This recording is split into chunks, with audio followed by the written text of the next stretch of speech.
Herru, jæja, Sindri Kristinn, besta deildin á næsta tímabili. Hvernig tilfinningin?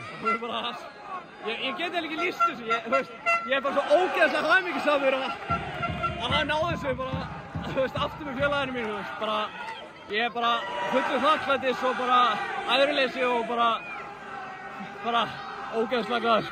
Hversu mikla þýðingu hefur þetta fyrir þig, persónulega, að vera komin upp með Keflavík? Fyrir mig persónulega hefur þetta held ég einhverju mestu þýðingu, jafn mikið og fólki hérna, Keflvíkingur í Húaár, er komin aftur heim og náð þessu á fyrsta tímabili eftir vesenni sem voru í, það ég get ekki lýst því. Þið vinnir 4-0, eru komnir í 2-0 snemma. Kom þetta óvart?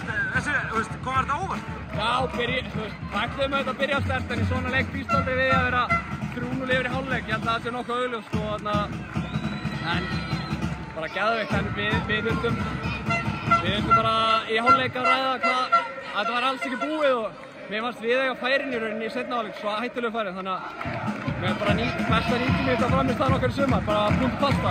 Þið voru í þessu leiki fyrra. Já, ekki ég reyndar.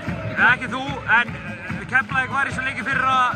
Telurðu það hafa hjálpað liðinu í dag? 100% og ég hef spilað stóra leiki áður, kannski, svipað stóra af þessa, en það gaf okkur helling og þeir leikmenn sem fóru hérna í fyrra lærðu að því og það ekki lengur gullsmið að vera í fjórðasæti greinilega.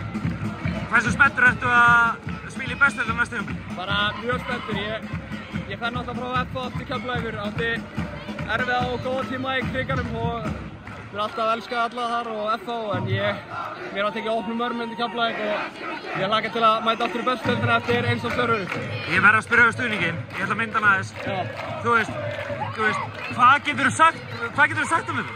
Bara einstakt, þetta allt bara Keflvíkingar í Húaár og við líka svo væntum þetta, allt þetta fólk sem gerir þetta ferjarna og líka fólki sem er heima. Þetta er fjölskylda og við erum ég er svo þakkláttur, ég get ekki lýst því. Heldur hreinu, það er ekstra sætt að halda hreinu? Það var ekstra gaman að fá hann í bringuna og fór í slanna að ná að halda allar hreinu, en mér hefði verið drullu sama, við vorum konur upp, en það gefur þetta smá svona krydd. Hvernig ætlaðu að fagna þessi kvöld? Það loka á í kvöld, þetta verði ekki 1-2 léttöl og við ætlum að njóta þess og vonandi, það er ástætt í Reykjanesbæ líka, það er volið hittu eitthvað fólk á Bronsbyr í bæ, þar með smaka Þorsteins og bara njóta ógeðslega vel og bara vera með hvort öðru og knúsast og bara dansa. Sindri er farin að fagna þessi til hamingju. Já, takk æðislega.